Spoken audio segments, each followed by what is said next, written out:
dealing with is a thing called hypothesis testing. And there's a lot of background to that and terminology and ways to approach it. And all these things are quite lawyer-esque. They're very nitpicky, but are necessary. So let's start at basic. What is a hypothesis test? Well, hypothesis testing is a statistical process, and it's a standard process for finding the truth, whatever the truth means, about a statement. So someone is going to come up and say to you something like, I believe blah, blah is true. And now we have to have a way of setting that up as a hypothesis test, collect information to try and verify it or refute it, because it could be the guy's just wrong, right? And we want to find out if he's right or wrong. So the truth has nothing to do with yes or no, it's to do with what the truth is, right? His statement is totally correct or his statement is totally wrong, right? Whatever it happens to be, that's the truth. And we're going to try and figure out how this is done. Now, this has been formalized in statistics. You can't really do it subjectively. You can't really say, oh, well, I collected this data. See, it is obvious that this data proves what I said. Because when you try and interject people's opinion, isn't what one person says is obvious is another person that means not obvious at all. There's lots of other things that can be showing me, right? And so we need to formalize it, and it's a very precise process. So I'm going to take you through a process, a made up one, and we're going to look at it from start to finish. And then we're going to kind of go wind back, and we're going to look at that process a little bit more analytically. Right. So here is my assumption. So I'm going to keep that piece of paper. And I am going to make the assumption the average age of Scot males, of Scottish males, is more than 35 years old. So the statements that we deal with in statistics are going to be numerically connected, right? We're not going to say, I believe that person is telling a lie, or I believe that this is green, right? That's not the kind of questions. It's always going to be, I believe something is bigger than this number, something is less than this number, or something just isn't equal to that number. So that's the statement that we're going to try and collect evidence for. So from this, we create what's called the hypothesis. Actually, there are two of them, but I'm not sure how you say hypotheses. I think you call them hypothesi or something. Now, who cares? There's two of them, right? One of them is going to be called H0, and the other is going to be called HA. And they're always called H0 and HA. And the one that's called H0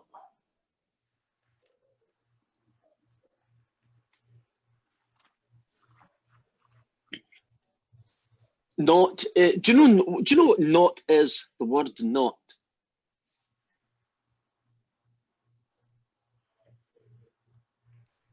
It's a very old word for zero. Not 1, 2, 3, 4. So you know that this process has been along for such a long time that they didn't call it H0 and HA, although you can if you really want to. They're called H0 and H, right? H0, and this one's called HA.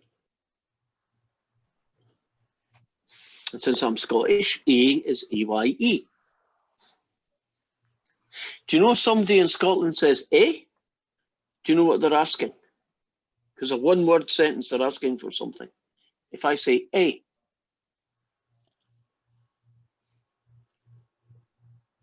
I'm saying what? I'm saying I don't understand you. Say it again. Like if you say your name is, and it's a big long name, a Scotsman would say, eh? And that's just, tell me again. I didn't catch it. Right. You're picking up all sorts of stuff not to do with hypothesis testing here, but they're in my brain, so they're coming out. So, average age of Scots males is more than 350.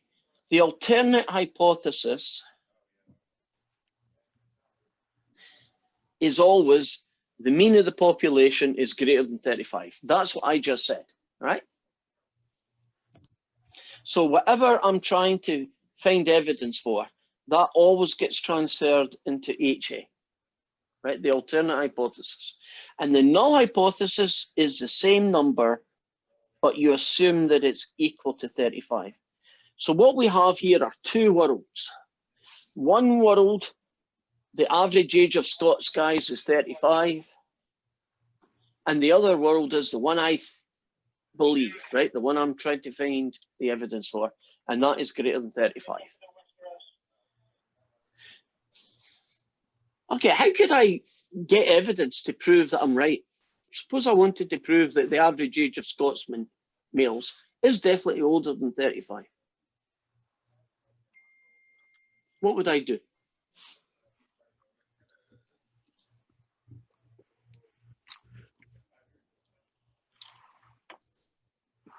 We've been doing it for a lot right now. I'll be clear with my question. How could I collect information that might help me to decide? I would, starts with an S. Sample. God, that was painful. Did you think it was some weird? You would get a sample, right? So you would collect data. So we would say you would collect a sample. Now we'll assume that it's a simple random sample so that everything is fine and we did all the stuff you need to do to make it right. And let's say that this sample was 200 people, right? Just for argument's sake. And in this sample, the average age was 36.3 years old.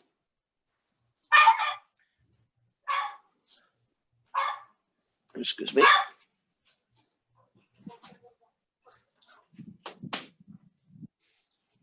That was Maggie. I'd recognized her sound anywhere. Right. So let's just pause for a minute. Before we had hypothesis testing, somebody would say, see, I'm right. It's more than 35. There's my evidence. I told you I was right.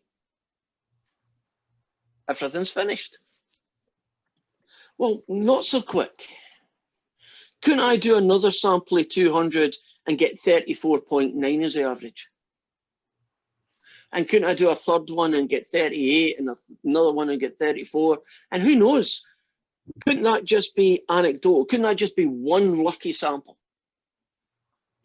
That's not evidence. That's not strong evidence anyway, right? That's why we can't just stop here and say, hey, we're finished, right? I've proved what I was telling you. I don't need to prove anymore. Now, for the sake of this question, can we assume that sigma is 15? Oh, thank you so much. You're welcome. I don't know why you're telling me thank you. I will assume that someone gave you a gift and it's not me. So I'll mute you now in case you say something else. It's not fair, people getting gifts and I don't get them. Okay. Taking this slow. So far, so good, right? So we've collected a sample, right? And this is the information we've got. So now I'm going to do, so I guess step one is this fella. Step two is this stuff, right? Now, I need another guy. I'm not telling you why we need them, but we need them. We need a guy called Alpha. His name is significant. We need a significance level. Now, I want you to think of alpha as being the probability that you get the thing wrong. Right. Now, if I'm going to say, hey, I'm with you, you're right, the average age of Scots guys is over 35. Do you know that we can't tell anything to 100% success, guaranteed? So significance level alpha is the probability that we are wrong. Would you agree you want that to be really low? Right? You don't want to get this wrong too many times. Right? So there are typically 3 levels that we use in these questions. If I use a significance level of alpha 0.05, that means I'm willing to be wrong 5% of the time. I'm going to be right 95% of the time, but I'm going to be wrong 5% of the time. Isn't that a kind of like a 95% confidence interval, but being thought from the other direction? Right? 5% wrong, 95% right. You want to take a guess at what the next significance level that's pretty standard is used.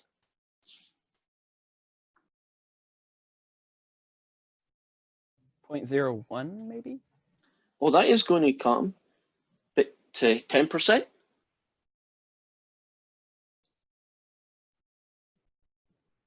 .01. We won't do this next one, but there is another one.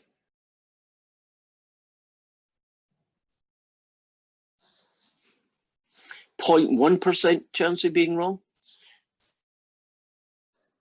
But these 3, in, as you can see, no particular order, are the ones that we're going to do. So back to my story.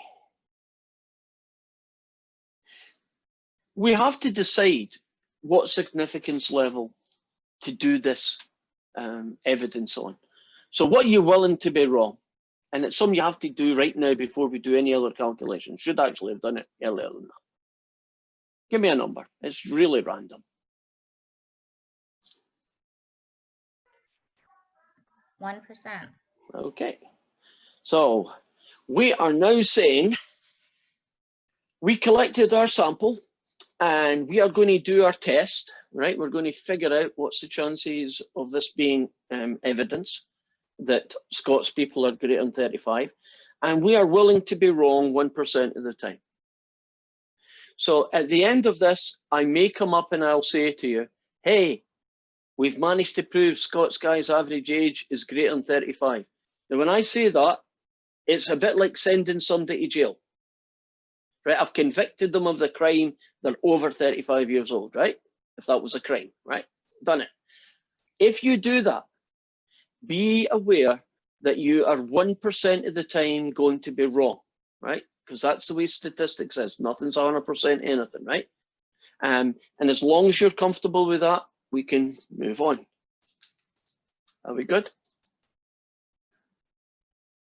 Any questions? Can we move on? Step 3. We're going to find a guy called the p-value.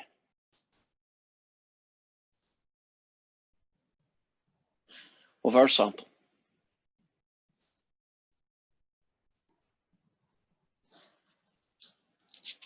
So you might think, well, what is the p-value?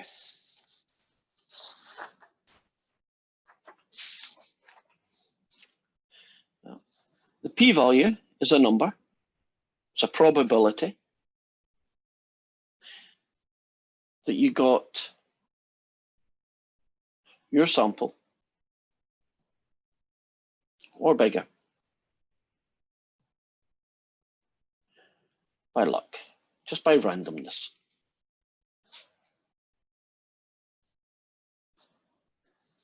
So I'm going to calculate a guy called the p-value now. To be able to get the p-value, I'm going to have to find a guy that we haven't used for quite a while.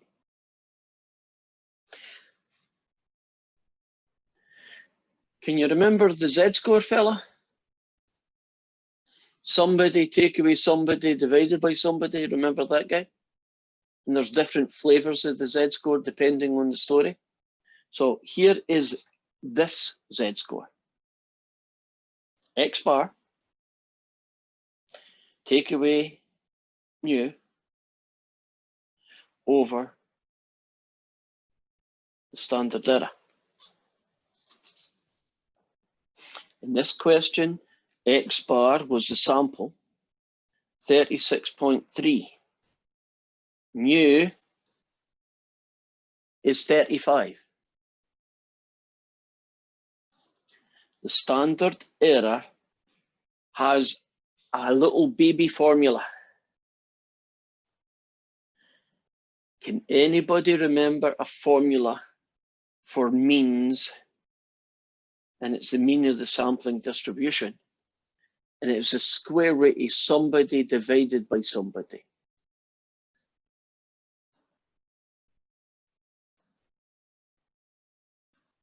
Who is it? Somebody. E. Find it not, well, it's not that E, no. But it's kind of connected to that because it's a piece of the E, but it's not the whole E. Is it sigma divided by n? Well done. That was that was not well phrased by me. So the sample, the population under this fella, and this fella here, well, we know sigma, because I told you, and we know the sample size is 200. So I might as well just do that guy as a decimal since we're here. The square root of 15 divided by 200. And the answer I get is 0.274. I'm doing things to 3 decimal places. So our z-score is the mean. Take away the population value, divided by 0.274. So I'm going to go 36.3, take away 35, which is this guy. I'm going to divide it by 0.274, and I'm going to come up with a z-score of 4.745.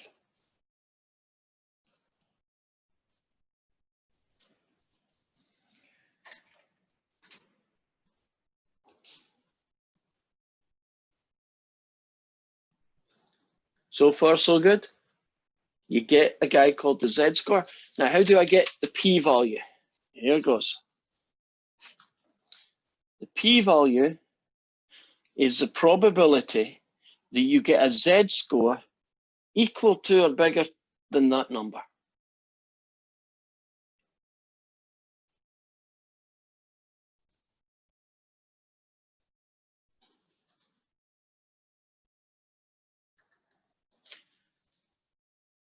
Now, where do you think I'm going to find this probability?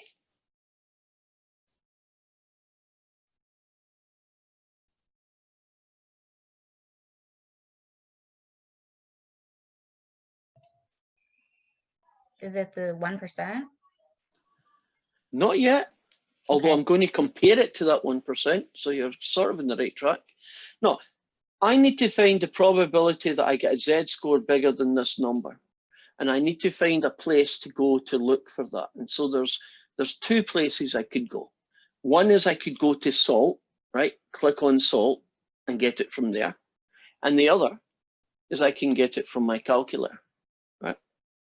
So I'm going to show you both, and then you can figure out which one you like.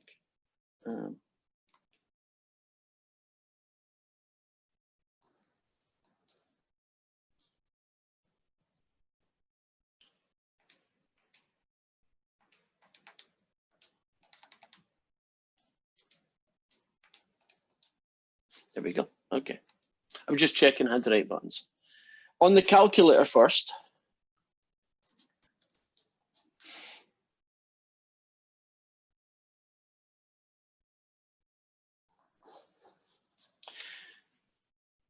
you're going to, oh, it's going to be awkward this, I'll put it here.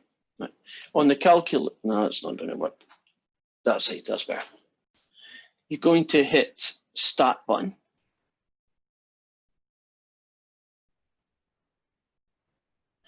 Then you're going to move over to Calc. Did I do that right? Darn it.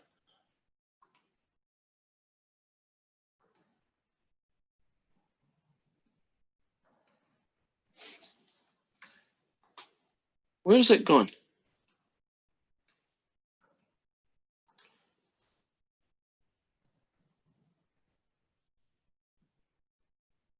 There we are. I hit the right button the first time. I should have made sure I was hitting the right button every time. So you're going to hit from the start. Second, bars. And that will get you to what's called distribution. You're then going to choose option 2, normal CDF. And that will happen.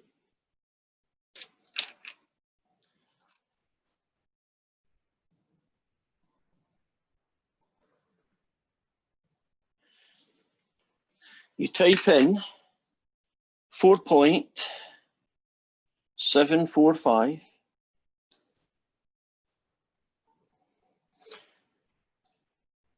I'm putting in any big number you like. I'm putting in 9, but you could put in 999, 0, and 1.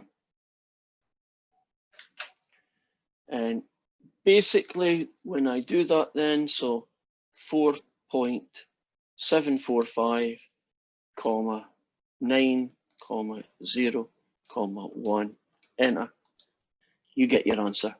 And the p-value is 1.04 e to the negative 6. Okay, there's a different issue. Do you know that's just the calculator telling you it's a really, really small number? It's really telling me that the p-value is this guy, which means it's this guy.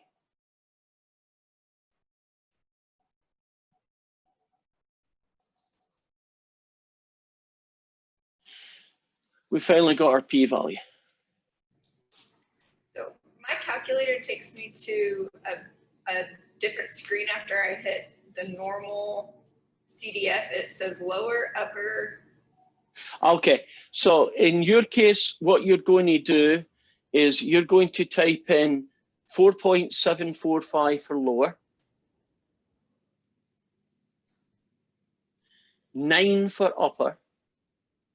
Does it say something like mean or mu and then sigma? Yes. Mu is 0 and sigma is 1, because for the Z distribution, the mean is 0 and the sigma is 1. Okay, thank you. Right, and I'm assuming you'll get this ugly -6 then, which we mean is that.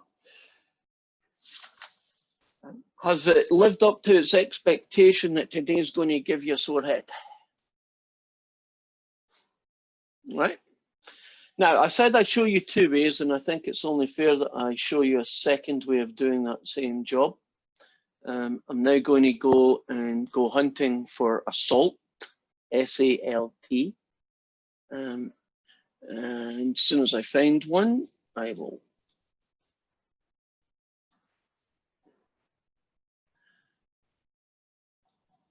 Of course, none is on this page. Oh, yeah, okay. If you can just bear with me for a few. Actually, why don't you take attendance right now? So say hi for attendance while I set up this next thing.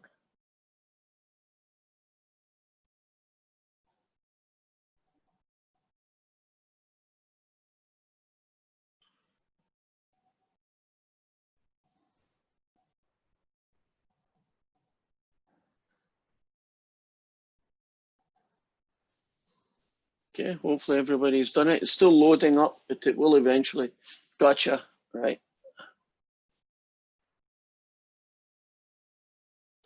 Okay, I'll switch over now and I'm going to show you where we are. Basically, you just go into any homework you can find that's got a salt in it, S-A-L-T. So here's the question, and I'm just going to hit the salt button to get in. Now, I don't know because I don't get the same thing as you. When you're in WebAssign, can you just get into salt automatically by clicking its own link somewhere, or do you have to do it through a question? For me, it's just been through questions. Okay, so what you might have to do is you might have to find a question that's got a salt button on it just so you can get in and do what I'm about to do. So hit the salt button. There's the guy, right? And it's a little bit on the big side, but we can do that. Now, when you're looking at the choices here, we're going to do normal distribution, mean of 0, standard deviation of 1, right? And I'm going to go over here, and I wanted the probability that it was greater than or equal to. So greater than or equal to is right-tailed, and it has to be greater than or equal to 4.745. So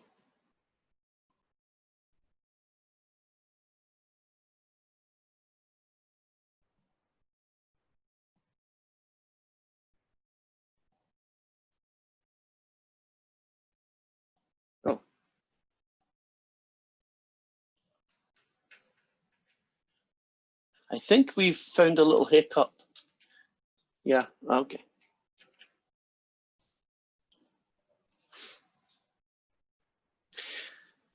If you look down here, do you see this number to, what's that, 5 decimal places? It looks like salt can't cope with a number as tiny as the one I've got. But that's okay, because isn't the number essentially darn close to 0, you might as well call it 0. Right. So if I wanted to get bigger than 4.2, the answer is this, right? My number was just so big, it was even beyond that. It was like a couple more zeros before you hit the 1, right? So if that happens, that you type in a value here and it does that error that I had a second ago, suppose I did that one. You see that little error there? It's just telling you, it's a strange error, but it's just saying, look, I stop about here and you're asking me for a number way over to the right. I just don't know what it is. But it basically means 0, right? So that was a little bit annoying, but we can live with that. So I'm now going to try and figure out with all the other pieces I've got where you lot are heading. Okay, there you go. So let's return. Somehow or other, you have calculated the p-value, and that's step 3 over with. Step 4, the final test.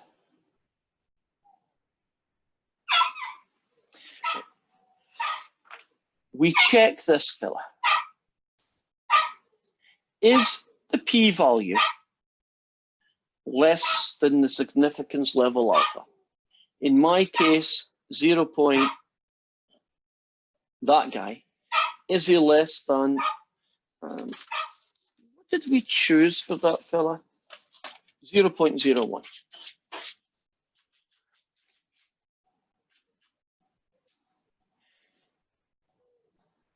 This bit is quite quick because this only has 2 answers. Yes or no? Is it true that this p-value is less than that number? Not meant to be a trick question. Is this? Yes. And when the answer is yes,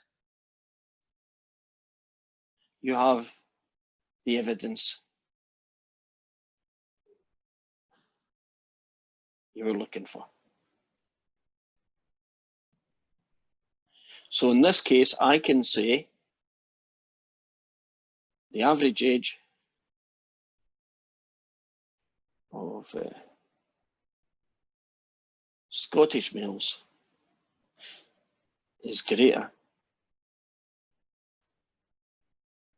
than 35. Now, suppose this p-value wasn't that small, right? P-value is just what's the chance that you got that sample, right? Just normal randomness, right? If that p-value was 0.4 or 0.2 or even 0.08 or something, right? The answer would be no. And in no, we have, there's no evidence to prove your statement.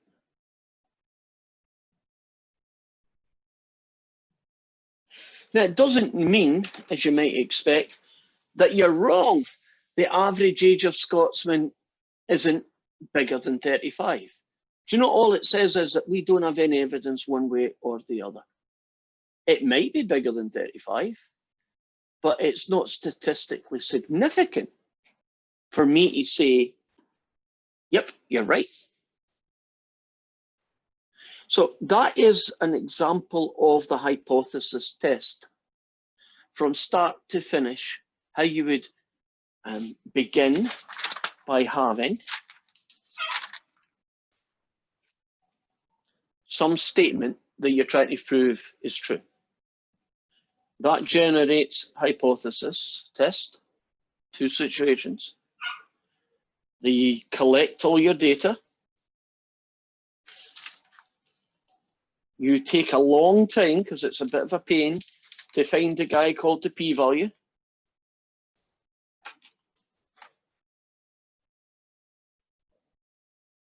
Right, that guy. And then you check, is your p-value, right, that p-value there. You check, is it less than the significance level? What this p-value is telling us is this is the chance that you would have got the sample that you got and that the population mean was 35 years old, right? It's extremely unlikely that you'd have got the numbers you got if the population was really 35. It must mean that it's definitely bigger than 35. See, it's very unlikely. Very unlikely means that it wasn't 35 then. So you kind of prove it in a kind of backwards way, right? You prove somebody's guilty by proving they can't be innocent, right? In a kind of lawyer-esque way of looking at things. Does it feel like it's quite lawyer-esque and nitpicky, right? It's got a whole load of, you got to do this and you got to do that, right? Any questions? Got a lot to take in. Ready for one more? I think I should do another one this way before we even show you the theory, right? Let's do a less than. Okay. I believe that the average number of children in an American family is less than 4, right? We are going to try and prove that, right? I believe that the average number of children in an American family is less than 4, right?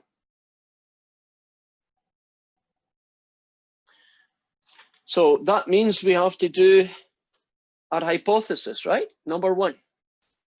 May as well do these bits in red.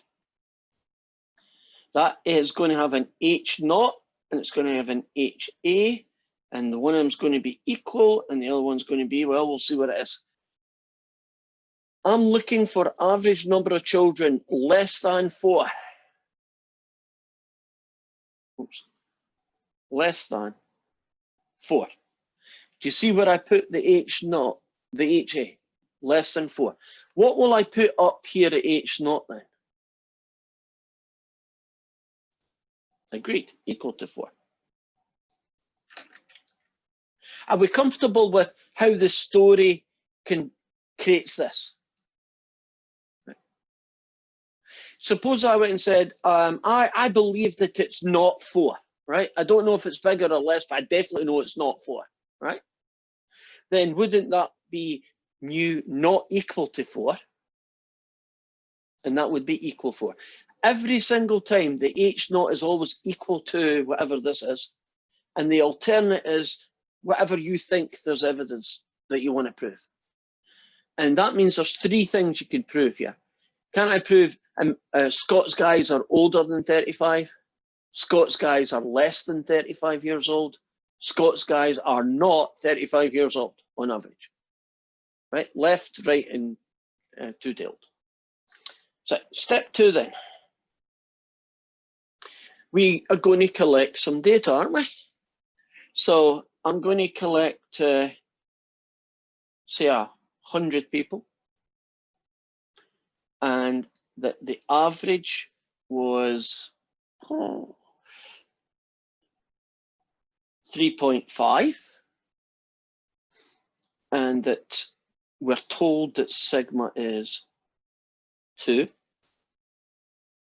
And I need a significance level. What I could be wrong here. What do you think alpha should be then? You want 1, 5, 10%? What do you want? Just guess. 5%. Doing a 5%. Okay. Are we cool with step 2 that this, by the way, will be in the story, right? So the homework question would say, this guy believes that the average number of children is less than 4. So he collected a sample of 100 families, and he found that their average family size was 3.5. We know that sigma is 2, and we'd like to test this hypothesis test at a significance level of 5%. That's what that is, significance level, so what we call it.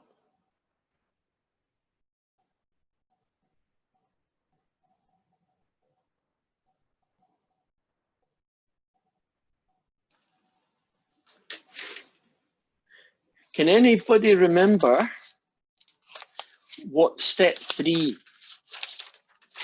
what we needed to find in step 3?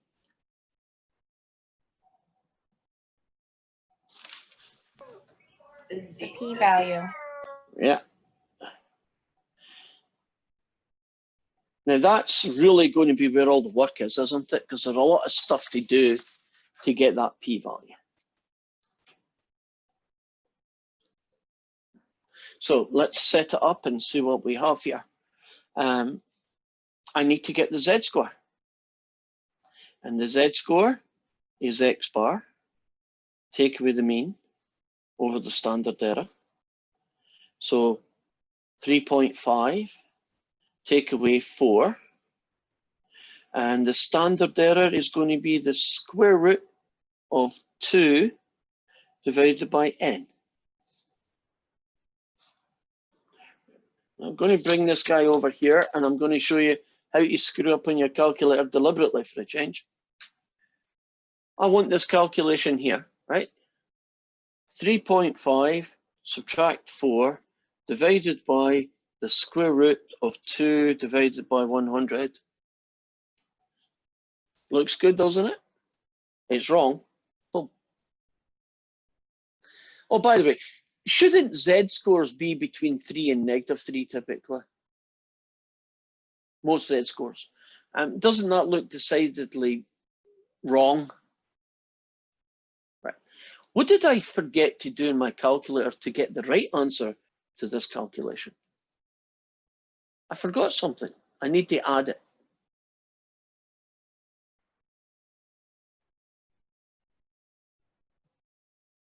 What did I miss? I think you forgot the brackets. I did. So 3.5, take away 4, close the brackets, divided by, now I can do that square root thing. 2 divided by 100.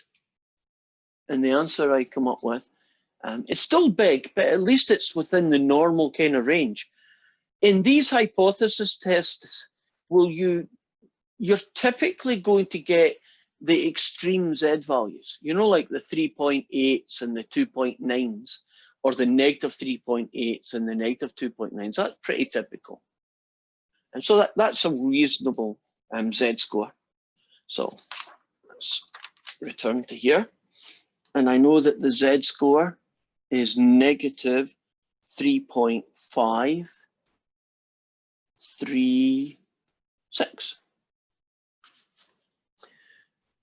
And now I need to get the p-value. And that's the probability that you get a Z score. Now, do you notice that we're looking for evidence that things are less than something, right? Less than 4. So that is less than negative 3.536. So that's the guy that I'm going to do on my calculator. And let me add something here so that you can get a kind of idea of what's going to happen here. The normal format, lower, upper, 0, and 1. So in this case, I want numbers less than negative 3.536. So I'm going to do a negative 9, a negative 3.536, a 0, and a 1. What that is basically telling me, if you want to imagine a little normal distribution with 0 here, is can you imagine this here is negative 3.536, and I want everybody over there. So I just randomly chose a number like negative 9, right? Because, yeah, by the time you get to negative 9, nothing's left anyway, right? So I don't need to do anything more than that. Now, the answer that I'm going to get then, here goes. Second distribution, number 2, enter. And I'm going to type in a negative, let's show you this guy, not a subtract, but the negative, negative 9, comma, negative 3.536, comma 0, comma 1. And I hit some wrong there. Let me do it again. Second distribution, number 2, negative 9, got that right. Negative 3.536, 0, and 1. There we go. And do you see that funny little E guy? That means I have a tiny number. Scientific notation, it's that guy. I just remember it as how many zeros. So negative 4 means you start with 4 zeros, including this one. And then I could put in the other digits. That's the p-value.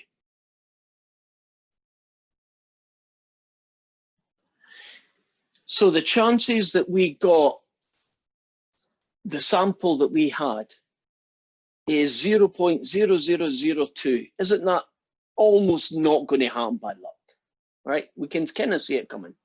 But formally what we do is we do our test. And the test is our p-value less than alpha? And the test never changes. It's never bigger than, it's always less than. In this case, is 0.000203 less than that guy? And I believe we got a yes again, didn't we? And when you get a yes, you have the evidence you were looking for. And if you get a no, you don't have evidence. So in this case, we can say, where's my pen? We can say yes. So the average age, the average number of children in an American family is less than 4.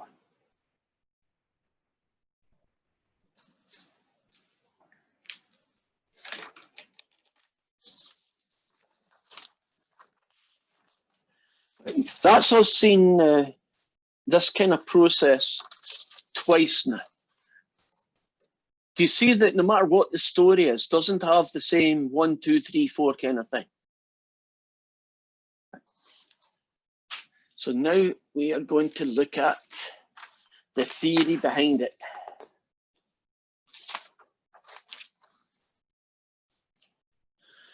This is kind of why what we did works. So we have a guy called the p-value. What in fact is he? Well, the p-value assumes that H0 is true, right? That the mean is 4 or 35. And then it calculates what's the probability that our test statistic, in our case, what's the probability that the mean that we got will be this value, or bigger or less. Well, bigger if you're wanting evidence that it's more than 35, less if you want evidence it's less than 4, right? So p-value can sometimes be bigger than a z-score or less than a z-score, essentially. Now, if you want to visualize what the heck's going on, can you imagine a story where I wanted to prove something was less than k, something was bigger than k, or something was not equal to k? This here would represent the sampling distribution. And X bar is what my sample said. Can you see the p-value is the chances that it was to the left of it? And this is called a left-tailed test. So whenever you have, can you prove that something is less than 35, right? That kind of sentence, you're going to be doing a left-tailed test. If you want to prove that something's bigger than 35, you're going to do a right-tailed test.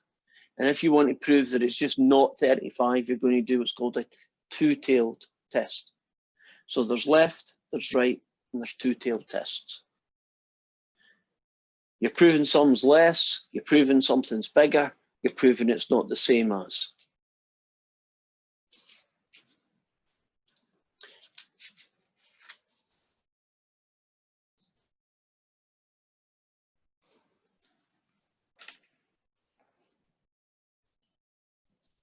Okay, now, this fella. This is the table that describes every combination that could happen in a hypothesis test, and it associates a probability with it. So each one of these things is actually a probability, and it's a probability of that particular thing happening. So either the null hypothesis is true or it's false, or you make a decision based on your p-value, right? So you get your p-value and your p-value says accept it or don't, right? That kind of thing. And here are the probabilities of them happening. Now, there are two kinds of error in the world. That's an error. I got it wrong. And this is an error. And the errors are given the letter alpha and beta. Now let's look at alpha. The truth is that the null hypothesis is true. Let's put our story back so that we can actually see a number, right? Let's suppose we were doing the Scottish one again, right? Let's suppose that actually the average age of Scotsmen was 35, right? But we rejected it. We said, no, you're wrong. The other guy's right. That's called an alpha. It's more commonly called a type 1 error. Now, what about this one? Well, this one is we accept H naught, but in fact it was wrong. That would be, can you imagine that the average age of Scotsman was older than 35, but we just got a sample that didn't prove it, right? We just got unlucky and we got a sample that said it was 30, you know, it was 35 or, you know, 34.9. Now that, you got it wrong. We should have said, nope, it's not that, it's the other guy. When that happens, it's called a type 2 error and type 2 error. And these are getting it right. You accept the null hypothesis and it was true, or you reject the null hypothesis. When we say reject the null hypothesis, that's just a fancy way of us saying, hey, what you thought was right, you know, this guy was right, that's the null. So rejecting the null is the same as saying that's true. And these are the truths. These are the times you get it right. Now, there's an interesting problem with these two probabilities, these errors. Do you know that you can't make both of them get small at the same time? If you make one of them smaller, you're going to make the other one bigger. It's just the sheer math of it. So I can make this error here tiny. But if I make this error tiny, this error here gets bigger. So let me do an analogy for you.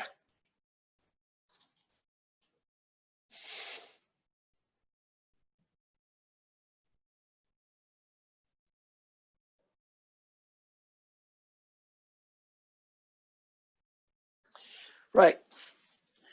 We'll do the law idea, right? A crime has been committed and they catch someone, right? And he goes to trial. Now, there are a number of things that can happen to that guy, right? Let's look at what we could do, right? Let's look at the truth. Now, the truth is, he did it, right? He's as guilty as heck, right? He did kill the person. Isn't the other one, he didn't do it, which is another way of saying he's innocent, right? Of course, in law, after a trial, we make a decision, don't we? And we have a decision here. And don't we say that you are guilty or you are not guilty? Every single one of those represents one thing that could happen in a trial. Basically, one of these four things. So let's look at each one. He did it and he get convicted. Would you agree that that is okay? If you murder people, you hope that the law system convicts you, right? And you go to jail. What about somebody in this category? They did the crime, but the verdict was not guilty. Would you agree that's an error? Isn't that a guilty person going free? Right? He did it, going free. It's guilty, going free. Right, let's suppose the guy is innocent. Can't you just sometimes be downright unlucky? And the circumstantial evidence is so strong that you get convicted. Well, that's an error. Isn't that an innocent person going to jail? Now, I don't care which country in the world you are in, and I don't care how nice or fair you think the system is. Would you agree that that is going to happen sometimes? It just does. And it's not a reflection on America or Britain or China or Russia or any country. We agree that happens no matter what your legal system is. You're going to get some mistakes. People could lie and said you did the crime because they were the one that did it, but they were more convincing, right? And there's an example of that happening right off the bat, right? Now, what about this one? This is okay as well, because doesn't this mean you're innocent and you're not guilty? Now, let's look at the two errors. This error here is called alpha. This error here is called beta. If I wanted to reduce beta, let's suppose I want to make this smaller. So the chances that an innocent person going to jail is reduced.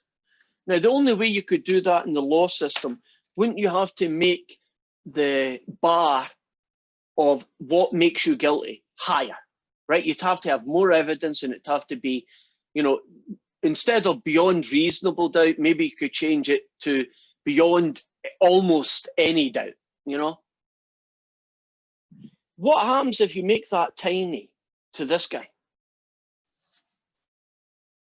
If you make that really small, so virtually nobody who's innocent ever gets put into jail, what do you have to pay to get that?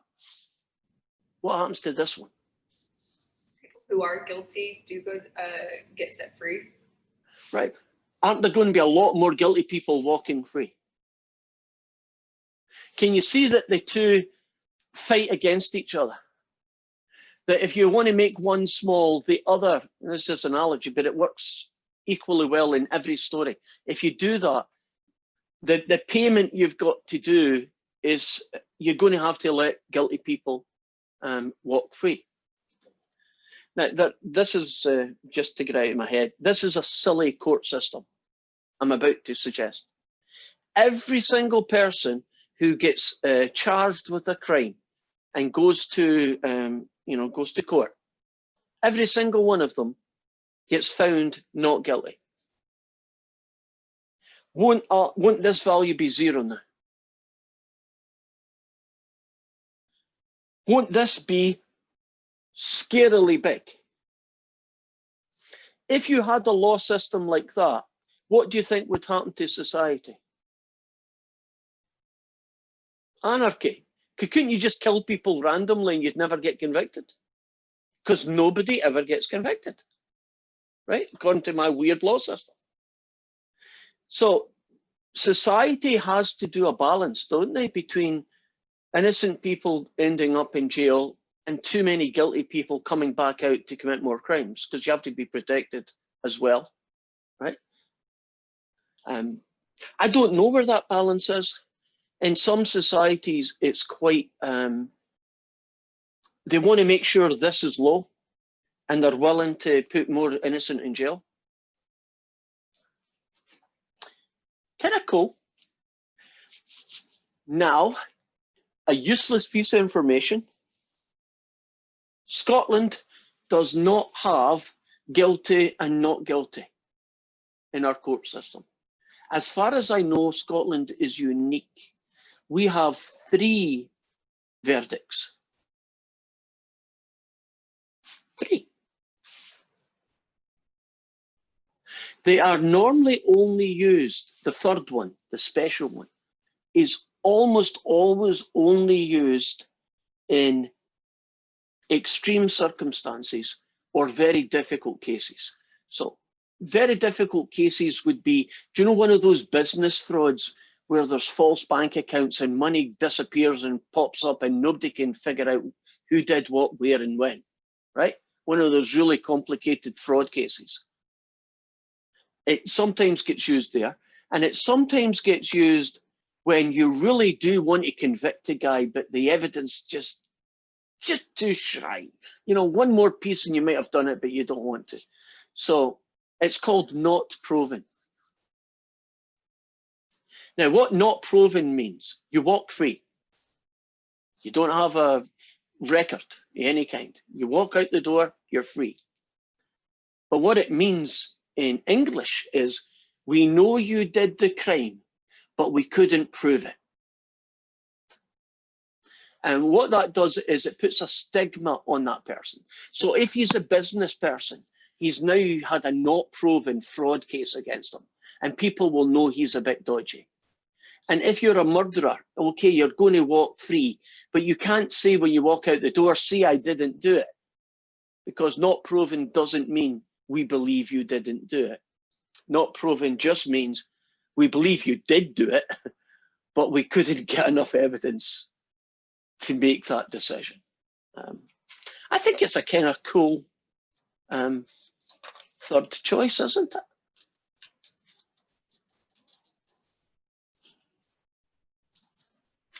Okay, I think it's time for us to look at the homework.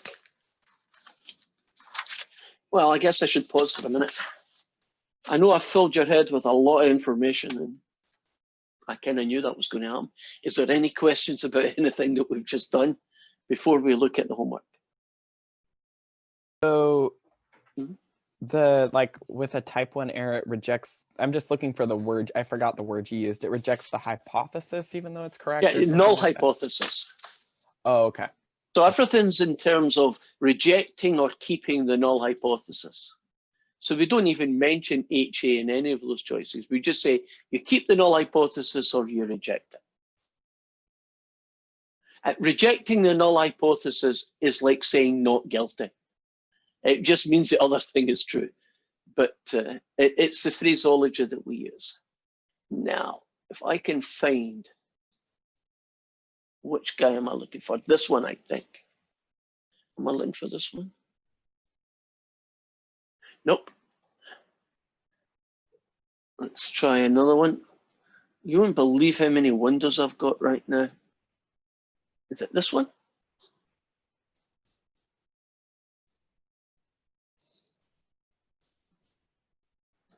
It is.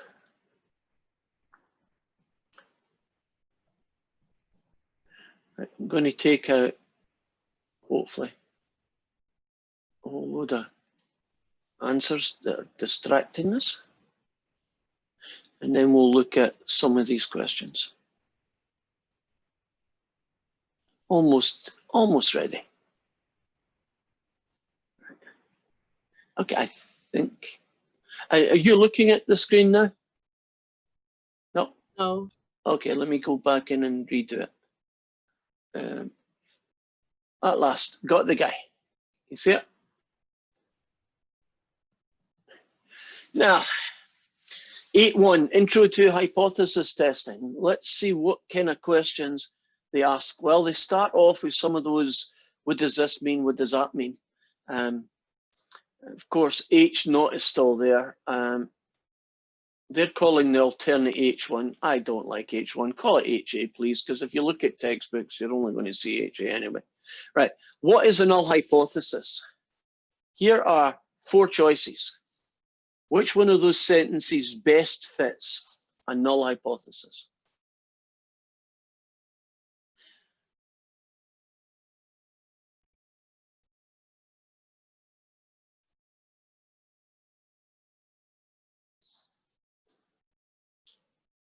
The first one?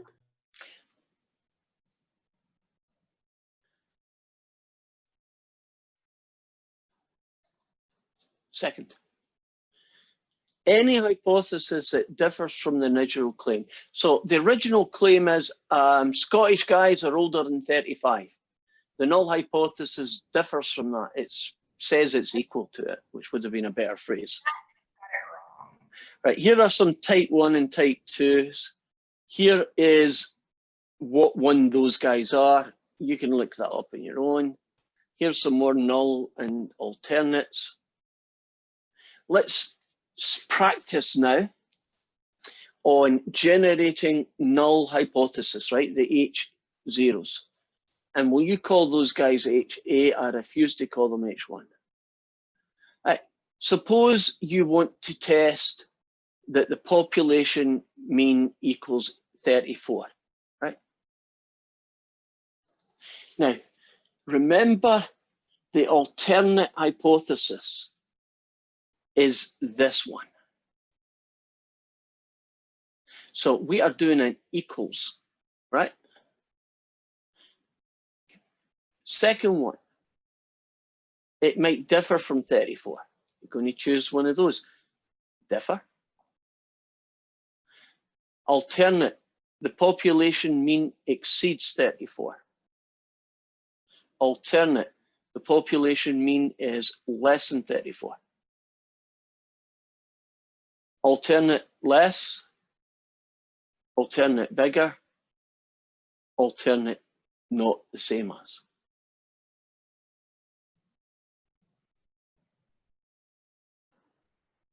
Let's pick one at random. Suppose you want to test the claim that the average weight of a wild colt is different from 74. So that's my claim. It's different from 74. Which one of those four is the one that you use?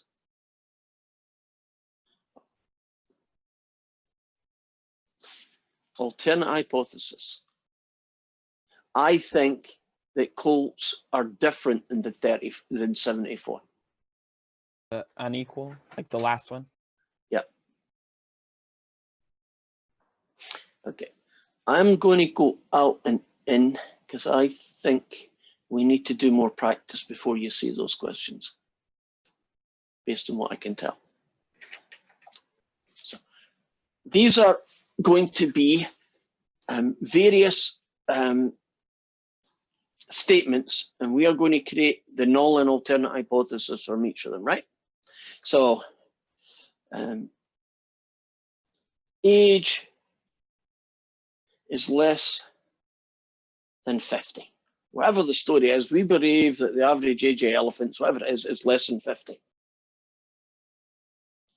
That generates two guys.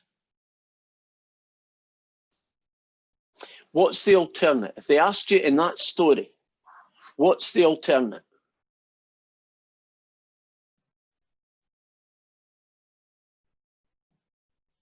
Less than 50.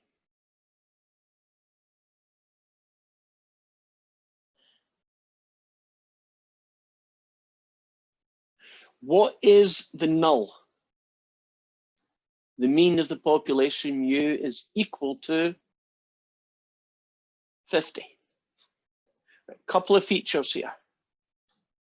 Do you notice that the null hypothesis is always mu equals a number? It's never bigger than, or it shouldn't be. It's never less than. It's always a number. That's what it should be. On the other hand, won't this guy sometimes be less than a number, sometimes be more than a number, and sometimes will be it's not that number? Do you see that the alternate hypothesis has three choices, whereas the null hypothesis has only one choice? And don't they all use whatever the number happens to be in the story? Okay, suppose I went and said that Americans, that their average is taller than 69 inches.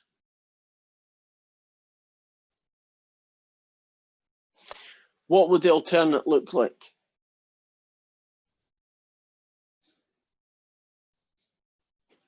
Taller than 69.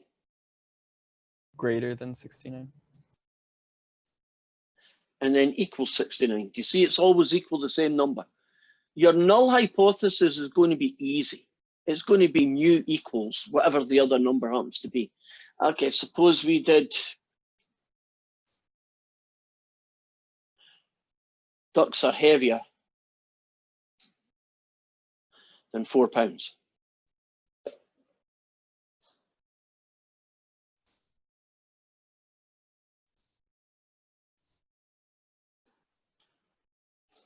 In fact, I can always start with that, can't I? Now just put equals in every time because I know it's going to be equals. Right, ducks are heavier than 4 pounds. What's the alternate hypothesis going to be? Because that's where that goes.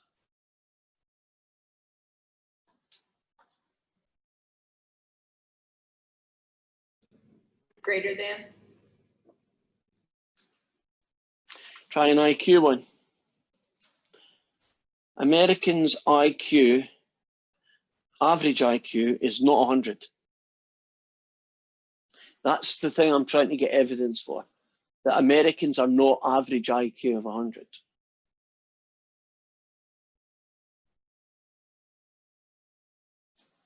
What's the null hypothesis going to look like this time?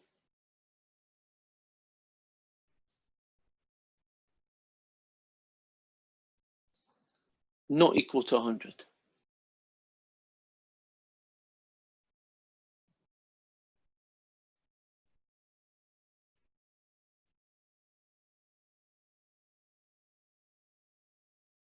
Is it just going to be not equal to 100 with like a slash to it?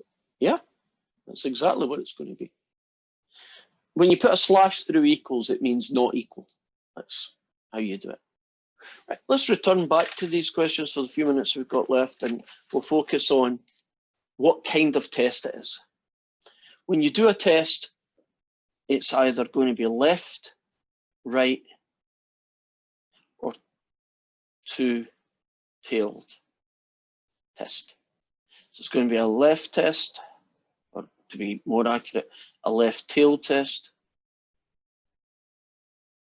It's going to be a right tail test, or it's going to be a two-tail test. Now, if you want to know which one of those three it's going to be, you look at the alternate hypothesis again. Now, do you see how that's pointing to the smaller values, right? It's saying less than 50.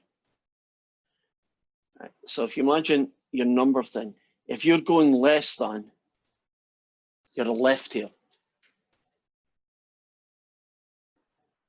Now, what happens if you're going more than, like here? Can you see that it's going to be a right tail test? And what happens if you're doing it's not the same as? Well, if it's not the same as, it could be because it's bigger or less. You don't know yet, but a not the same as is a two-tail test.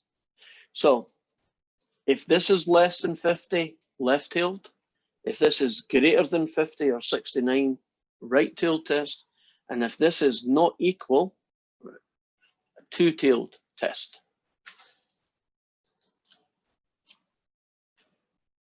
Are we good? Left, right, two-tailed test. Greater than, less than, not equal to, no particular order. Let's do a random one and do the whole thing. That's not the whole question, but just the setting up part. So suppose I want to find, is there evidence to prove that males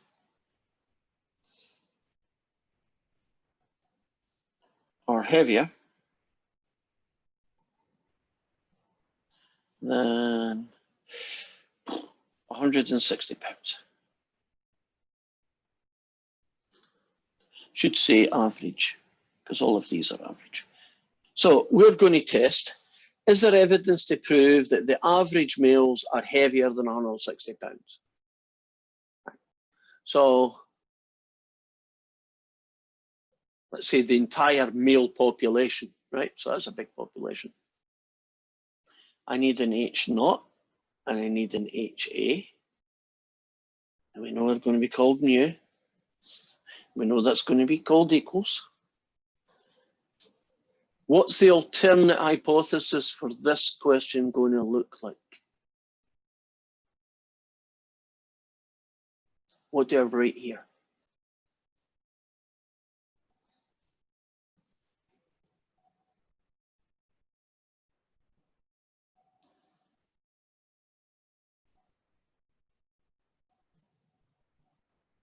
Greater than. And the easy one then, don't you use the same number in both? And it's always equals. Is this a left, a right, or a two-tailed test?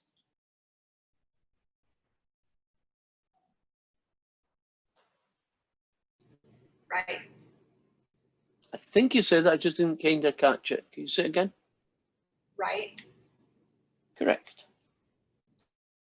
Do you want to explain how you came up with that answer? What in your thought process, how you decided it might make it easier for the others. Just because it has the word greater than. Also, greater than means right, less than means left, and not the same as means two-tailed. Yes. Okay, the English language is helpful in many respects. You got to be a little bit careful. I don't think they do this, but the English language is fraught with idiosyncrasies.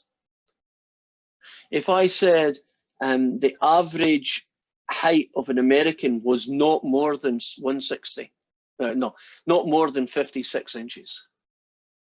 So the average height of an American was not more than 5'6" inches. Less than. Even although it has the word more in it.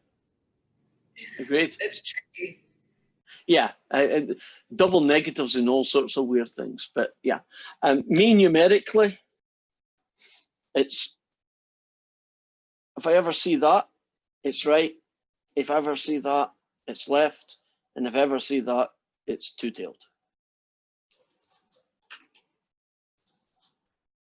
So if you can get that correct, you will get this correct, as long as you can memorize.